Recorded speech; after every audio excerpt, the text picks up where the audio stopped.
Hey guys, ATC के एक और शानदार नॉवेल एक्सप्लेन वीडियो पर आपका स्वागत है। लेकिन एपिसोड शुरू करने से पहले मैं पूछना चाहूंगा कि आपने लास्ट एपिसोड देखा, क्योंकि उसके बिना ये एपिसोड आपको अधूरा लगेगा। सो मेक श्योर आप वो एपिसोड देख चुके हो। So without any further delay let's start the video. So guys, episode शुरू होता है बहुत ही सैड पार्ट से।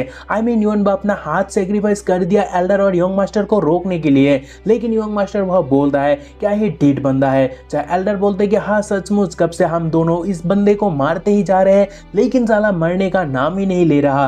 तभी यंग मास्टर कहता है कि इसका बहुत हुआ, चलो अभी आगे चलते हैं क्योंकि प्रिंसेस सिर्फ मेरी है। लेकिन तभी उसी हाल में युनबा खड़ा होकर बोलता है कि कौन बोला तुम यहाँ से जा सकते हो, और फिर भाई अपने हाथों से ही अपने हार्ट को पाम करने लग जाता है, जिसके बाद वो भयंकर पावरफुल होता है और साथ ही अभी के लिए वो उसका हाथ को भी रिजेनरेट कर लेता है और वह ऑरा का भयंकर बैंगर होता है, जो आप देख सकते हो। जो देखकर दोनों ही चौंक जाते हैं और कहते हैं नॉट गुड, ये तो टायरेनिकल एम्परर डिवाइन वेंज है। और फिर पावर अप के साथ एल्डर यंग मास्टर ये को बोलता है वक्त रहते ही हमें उसे मार डालना होगा, नहीं तो वो हमें मार डालेगा। चाहे यंग मास्टर बोलता है कि यस एल्डर फैंग आप सही बोल रहे हो, चलो साथ मिलकर उसे मार डालते हैं। तभी वो सुनकर एल्डर का चढ़ता है बहुत ज्यादा जोश। सो वो युनबा को मारने आ जाता है, बट जैसे ही एल्डर पीछे मुड़ता है तो वो देखता है यंग मास्टर वहां से भाग रहा है, जो देखकर एल्डर भी लाइक यंग मास्टर इसका मतलब क्या है। चाहे ऑरा के बीचों बीच से युनबा बोलता है कि वेल बात यह है कि बुड्ढे वो तुझसे काफी ज्यादा चालाक है, और फिर तुरंत पास आकर भाई एल्डर फैंग के सीने पर एक बहुत बड़ा गड्ढा यानी छेद कर देता है अटैक के साथ। And the moment is too cold यार, और मैं कहना चाहूंगा युनबा को क्या ही पावर मिला bro, he is damn strong. और मरते मरते एल्डर भी बोलता है कि आखिर तुम किस तरह का मॉन्स्टर हो, समझ रहे हो उसे किस लेवल के साथ कंपेयर किया जा रहा है यहाँ पे। और फिर एल्डर गिर जाता है और युनबा भी ब्लड वोमिट करता है और वो भी घुटनों पर आता है, मींस वो भी लिमिट पहुंच चुका है। एंड उसी कारण वो बोलता है जीजू मैं बस आपके लिए इतना ही कर सकता था, बाकी आप संभाल लेना। और फिर वो जेट पीस को डिस्ट्रॉय करता है और फोनिक्स सिटी आता है। तभी सिटी के लोग गोल्डन रे को देखकर बोलने लगते हैं क्या हो रहा है। तभी युनबा आकर वह गिरता है और उसे देखकर लोग बाग बोलने लगते हैं ये तो एंशिएंट स्पिरिचुअल मास्टर का डिसाइपल है। और फिर उनमें से एक पर्सन बोलता है कि जल्दी करो और डॉक्टर को बुला कर लाओ, क्योंकि हमें हर कीमत पर इसे बचाना ही होगा, नहीं तो मोनार्क हमें कहीं का नहीं छोड़ेगा। तभी सीन चेंज होने पर हमें युनची और शिवार को देखने को मिलता है, जहाँ शिवार युनची को नीचे देखने कहती है। तभी युनची देखता है कि आसपास का रेत वाइब्रेट करने लगता है और पलक झपकते ही वहां से एक ह्यूज स्नैक अपेयर होता है, लेकिन वक्त रहते ही युनची वहां से निकल जाता है और शिवार से कहता है कि उस साले ने मुझे स्नीक अटैक किया, लेकिन शिवार चिंता मत करना, मैं इससे भी डील कर लूंगा। लेकिन तभी शिवार को कुछ सोचता हुआ देखकर युनची बोलता है कि शिवार क्या हुआ। जा शिवार कहती है ब्रो तुम्हारा हाथ। चाह तभी वो देखकर युनची भी लाइक व्हाट द हेल, क्योंकि भाई का हाथ कहाँ पे है आप खुद ही देख लो, क्योंकि I can't explain that. So bro मुझे बाद में ब्लेम मत करना कि मैंने कहा नहीं, कि खुद से गौर से देख लेना। सो अगर देख लिए हो तो आगे बढ़ते हैं। और फिर तुरंत हाथ हटाकर युनची बोलता है कि शिवार मेरा वो इंटेंशन बिल्कुल भी नहीं था, मैं तो बस तुम्हें प्रोटेक्ट कर रहा था। जा शिवार कहती है बिग ब्रो आपको एक्सप्लेन करने की कोई जरूरत नहीं है, मुझे पता है। और तभी बीस्ट स्नैक उन पर फिर से हमला कर देते हैं, जो सेंस करते ही युनची शिवार को केयरफुल होने कहता है और फिर वो शिवार को कच के पकड़कर वहां से मूव करता है, जो देखकर शिवार कहती है बिग ब्रो। तभी स्नैक का हमें बुक बम देखने को मिलता है, लेकिन उसे बचाकर जैसे युनची फिर से शिवार को लेकर नीचे आता है तो वैसे ही शिवार कहती है बिग ब्रो आपका हाथ, और इस बार कहा है हाथ आप जल्दी से देख लो, क्योंकि बंदा तुरंत हाथ हटाकर बोलता है कि शिवार कसम से मेरा कोई गलत इंटेंशन नहीं था, मैं तो बस तुम्हें प्रोटेक्ट कर रहा था। चाहे शिवार कहती है वो तो मुझे पता है, और ये वो बाहर से कहती है, लेकिन मनी मन शिवार भी लाल हो जाती है। लेकिन फायर होकर वह जैस्मिन कहती है डैम लीचर, उसे अच्छे से पता है लिटिल गर्ल का फायदा कैसे उठाया जाए। और फिर उसके बाद जैस्मिन आगे कहती है जल्दी कर खतरा आ रहा है। और तभी वह यंग मास्टर ये का एंट्री होता है और स्नैक का मौत। तभी जैस्मिन कहती है कि युनची इसलिए मैंने कही थी कि जेट को क्रैश करो, क्योंकि अभी तुम उसका मैच बिल्कुल भी नहीं हो। जहाँ तभी शिवार कहते हैं कि ब्रो युनची मैं आपको धीमा करना नहीं चाहती हूँ, सो मुझे पहले मार डालो और फिर यहाँ से भागो। जहाँ तभी शिवार के हाथ थाम कर युनची बोलता है कि शिवार मैं किसी को तुम्हें छूने भी नहीं दूंगा। चाहे शिवार कहती है बिग ब्रो क्या मुझे बचाना आपके लिए वर्थ इट रहेगा। जहाँ युनची बोलता है कि वर्थ इट होगा कि नहीं वो तो मुझे पता नहीं, लेकिन अगर मैं तुम्हें नहीं बचाया तो मैं अपने आप को कभी भी माफ नहीं कर पाऊंगा। तन शिवार को पीछे रखकर युनची यंग मास्टर को बोलता है कि आ मुझसे लड़। तभी बैंगर के साथ नीचे आकर यंग मास्टर ये बोलता है कि लिटिल चीज आखिरकार मैं तुम्हें ढूंढ ही लिया। चाहे शिवार कहती है शिवार कोई चीज नहीं है जो तुम शिवार को ऐसे बोल सकते हो, बस रॉयल फादर और बिग ब्रो युनची मुझे ये कहकर पुकार सकते हैं। जहाँ तभी योंग मास्टर बोलता है कि श्योर तुमने अभी दुनिया देखे नहीं हो, सो किसी से उल्लू बन जाना बड़ी बात नहीं है। सो मैं जल्दी से ब्लू वाइन की कीड़े से डील करके तुम्हें यहाँ से ले जाऊंगा और दिखाऊंगा आखिर रियल मैन करता क्या है।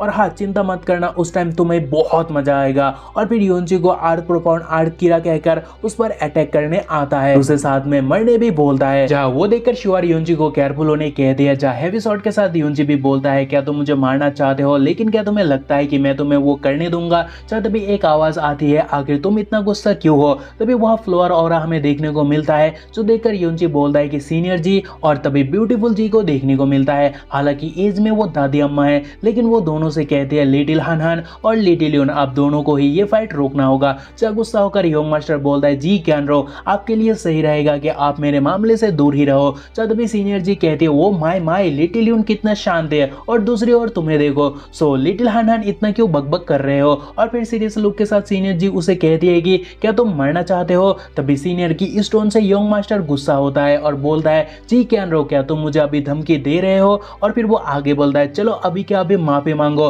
नहीं तो अंजाम बुरा होगा। और फिर वो उसके डिवाइन वेपन के साथ पावर अप होता है, जहाँ ऑरा का एक सर्कल बनता है और फिर वहां से एक एरो भी सीनियर के और अटैक के लिए आता है। और उस वक्त योंग मास्टर बोलता है कि मरो अभी, लेकिन सीनियर वहां से हिलती भी नहीं है। और ऊपर से योंग मास्टर का इतना खतरनाक अटैक को फ्लोर में बदल देती है और कहती है योंग मास्टर बस इतना ही कर सकते हो, और फिर उसी का अटैक उस पर ही भेज देती है। जहां वो देखकर योंग मास्टर शॉक्ड होता है और वो जी जान लगा देता है अटैक को ब्लॉक करने के लिए, क्योंकि वो वह एक ऑरा का दीवार राइज करने में लग जाता है। बट कोई फायदा नहीं होता, क्योंकि सीनियर इतना स्ट्रांग है कि उसका दीवार भी छेद होता है। और उसके बाद सीनियर जी कहते हैं कि तुम बहुत ही घमंडी हो, क्योंकि शायद तेरे बाप ने तुझे तमीज सिखाया नहीं, लेकिन चिंता मत करना, आज उनकी जगह मैं तुम्हें सिखाऊंगी। और फिर सीनियर सॉन्ग ऑफ द बीरुएल को कास्ट करती है, और वो कास्ट करते ही भाई फूल में डूब जाता है और बोलने लगता है कि जी क्यानरो, तुम मेरे साथ ऐसा हरकत करने की हिम्मत कर रहे हो, सो याद रखना इस बात का बदला मैं तुमसे जरूर लूंगा। लेकिन सीनियर उसे पोहा पापेट बनाकर नचाने लगती है और योंची से कहती है लिटिल यून,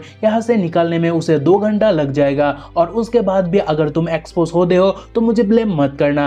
योंची बोलता है कि सीनियर आपके इस मूव के लिए आपको बहुत बहुत शुक्रिया, अभी मैं चलता हूँ। और फिर वो शिवर के हाथ थमकर योंची बोलता है कि शिवर चलो अभी हमें यहाँ से चलना होगा। चाँद भैया अंग्रेजी लेकर सीनियर जी कहती है कि किसी का कर्ज चुकाना बहुत ही रिफ्रेशिंग फीलिंग है। और फिर उसके बाद आगे सीनियर कहती है चलो अभी मुझे भी खुद के लिए कुछ करना होगा। तभी सीन चेंज होने पर हमें शिवर और योंची को देखने को मिलता है। चाहे शिवर योंची से कहती है बिग ब्रो योंची, आपका बहुत पसीना छूट रहा है और आप बहुत टाइम से मुझे कैरी करके चल रहे हो, शायद आप थक चुके हो। लेकिन योंची वह बोलता है कि थकना वो क्या होता है, ऐसा शब्द मेरे डिक्शनरी पर तो नहीं है। जब वो सुनकर सिस स्माइली फेस के साथ कहती है शिवर समझ गई, बिग ब्रो बहुत ही ताकतवर है। चाहे तारीफ सुनकर भाई बहुत ही खुश होता है। चाहे तभी जैस्मिन कहती है ओए शोबाजी बंद कर, क्या तुझे पता नहीं कि तू थक चुका है या फिर नहीं, वो मुझे अच्छे से पता है। और एक बात, अगर तेरे पास इतना ही बर्बाद करने का टाइम है तो सामने देख। और तभी सामने देखकर योंची अचानक से चौंक जाता है और बोलता है कि अब ये क्या है। तभी सामने क्या है वो हमें देखने को मिलता है, जो आप देख सकते हो एक ह्यूज डोर। चाहे योंची शिवर को कहता है कि शिवर ये एंशिएंट फोर्ट्रेस बिना किसी वार्निंग के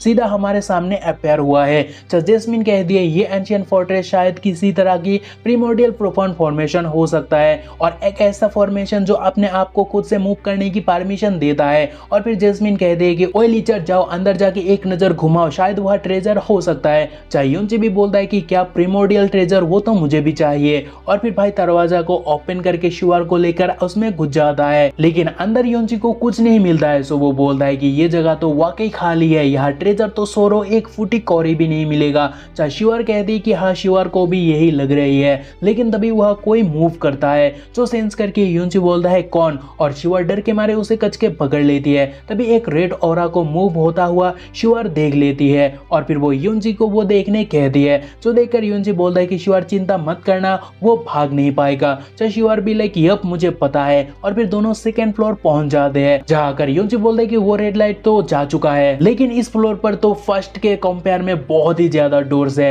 और फिर एक डोर पर हाथ रखता है और उस डोर को देखकर जैस्मिन कह दे कि इस डोर के पास प्रोफाउंड फॉर्मेशन है और इंटरैक्ट के लिए प्रोफाउंड एनर्जी चाहिए, लेकिन अंदर से कांटेक्ट करना स्टोन को लॉक कर सकता है, जिसे बाहर से खोलना इम्पॉसिबल है। जो सुनकर योंची बोलता है कि क्या ये मैजिकल है, चलो मुझे ट्राई मारने दो। और फिर भाई उस पर हाथ रखता है, जिसे दरवाजा तो ओपन होता है, लेकिन लेकिन दरवाजा उन्हें एक किसी मिस्टीरियस जगह ले जाता है और फिर उस मिस्टीरियस जगह पर युनजी शिवर से कहता है कि शिवर चलो इस जगह पे थोड़ा रेस्ट करते हैं। चाहे शिवर कहती है ओके, लेकिन तभी युनजी कुछ सेंस करता है और हमें भी एक ऑरा देखने को मिलता है और वहां से आवाज आता है कौन हो तुम। चाहे युनजी भी लाइक है ये क्या था, और फिर वो शिवर को पूछता है कि क्या वो आवाज तुम्हें भी सुनाई दिया। चाहे शिवर भी लाइक क्या वॉइस, और जहां तभी मुस्कुरा कर युनजी बोलता है शायद ज्यादा थकने के कारण अभी मुझे कुछ सुनाई भी दे रहा है। चाहे तभी शिवर कहती है बिग ब्रो युनजी मैं सचमुच खुशनसीब हूँ जो मैं तुमसे मिला। चाहे युनजी बोलता है कि सेम गोस फॉर मी, यानी मैं भी बहुत खुशनसीब हूँ